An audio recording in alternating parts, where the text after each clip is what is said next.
Hey everybody, welcome back to my channel. In today's video, I'm going to be sharing my recipe for this easy and flavorful fried bhajee with shrimp. Now this right here is basically any kind of spinach that you want to use. It's sauteed with shrimp and then it is simmered down in some coconut milk.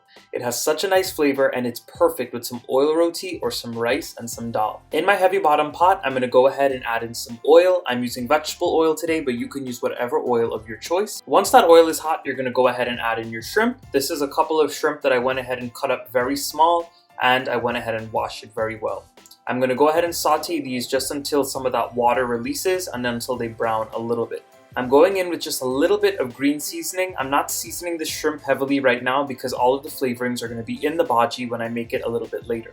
So we're going to saute this down and let those juices release and dry up a bit. I also added in a little bit of black pepper into that shrimp with the green seasoning.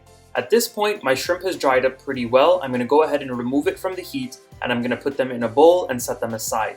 And the reason why I'm doing this is because I do not want my shrimp to overcook if I were to put the bhajee in now with it. So all of those drippings at the bottom of the pan, all of that is flavor. So I'm going to leave that right there and I'm going to go ahead and add in my chopped onions. And you want to stir up those onions and start to saute them down a little bit until they soften up a bit. I'm also going to be going in with a little bit of green seasoning. This is my homemade green seasoning that I have the recipe for on my channel. Just make sure to search it up and you can check all of that information out. I'm also going to be going in with some crushed garlic. And you can use as much or as little as you want. And the last thing that I'm going to be going in with is my hot pepper. And if you do not want to use hot pepper, you do not have to, but I really want this to have a nice little spice to it. And this is what you're looking for after you sauteed all of your aromatics. You want to make sure that the onions are nice and soft and everything cooks down a little bit. And at this point, I'm going to go ahead and add in my bhajee, my spinach, whatever kind of greens that you want. I'm using Pak Choy today or Pak Choy, but if you wanted to use poi bhajee, regular baby spinach, frozen spinach, whatever the case may be, you can feel free to use that. I'm going to season my bhajee with a little bit of all-purpose seasoning just to add in some flavor.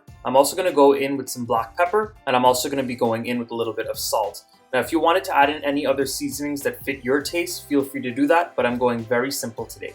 I'm also adding in just a little bit of extra garlic because I want to, but this is optional. And I'm going to go ahead and stir this bhajee up now and I'm going to allow it to start to cook down. And you're going to see that the spinach releases a lot of water as it's cooking. You want to let it start to fry up. So my bhajee has reduced in size by about half. It released a lot of its juices and those juices have evaporated. So at this point, I'm going to be going in with some coconut milk. Now, I'm using only about a half of a can measurement of coconut milk. You can use more, you can use less. I don't want it to be overly rich with the coconut milk. I just want that flavor. My bhajee's been cooking with my coconut milk for about 15 minutes at this point.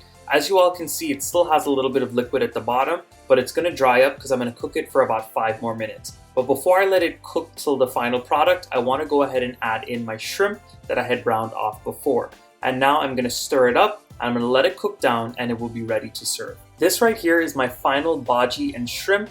I hope you all enjoyed this recipe today. Please go ahead and give it a nice big thumbs up if you enjoyed it. Go ahead and subscribe. If you're not subscribed yet, join the Matthew's Guyanese Cooking family so you'll be notified every time I post my newest recipes. And of course, drop those comments down below and let me know if you tried this recipe or what you would like to see next on my channel. I'll see you all again very soon with the next recipe. Bye everyone.